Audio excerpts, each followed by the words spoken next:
সকাল সকাল বেরিয়ে পড়লাম। আজকে দীঘাতে ছিলাম, তো দীঘাতেই বেরিয়ে পড়লাম। তো মহাদেবের নাম নিয়ে বেরিয়ে পড়লাম, দেখা যাক কী দেখা যায়। ওয়েদার তো টপ আর জায়গা তো অপূর্ব, কোনো কথা বলারই নেই। হেভি জায়গা, হেভি জায়গা, আমার তো হেভি লেগেছে। তোমাদের কার কার ভালো লাগে দীঘার সাইড? এটা তাজপুরে যাচ্ছিলাম। তাজপুর তো বলার কথা না, এই রাস্তাগুলো আমি আগে যখন গেছিলাম এই রাস্তা খুব খারাপ ছিল। তো যাই হোক, এখন তো হেভি রাস্তা হয়ে গেছে, ব্রিজ ফ্রিজ হয়ে গেছে, একদম অসাধারণ, কোনো কথা নেই আর, বলার কথা নেই। হেভি হেভি হেভি রাস্তা। তো এরপরে ঢুকছি তাজপুরে।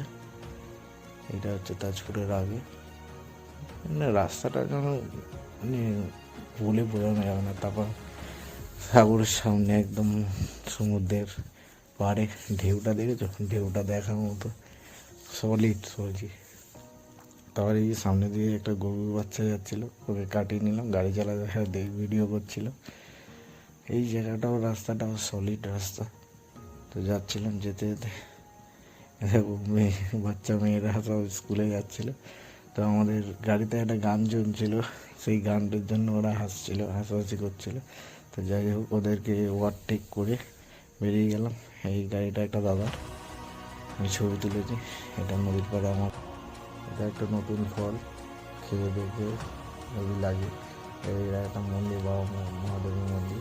তো এই মন্দিরের সামনে একটা ছবি তুলেছিল, একটা সমুদ্রের তাজপুরের সমুদ্রের পাড়, এই একটা ছবি। আর এই মাছগুলো পড়েছিল। ভিডিওটা ভালো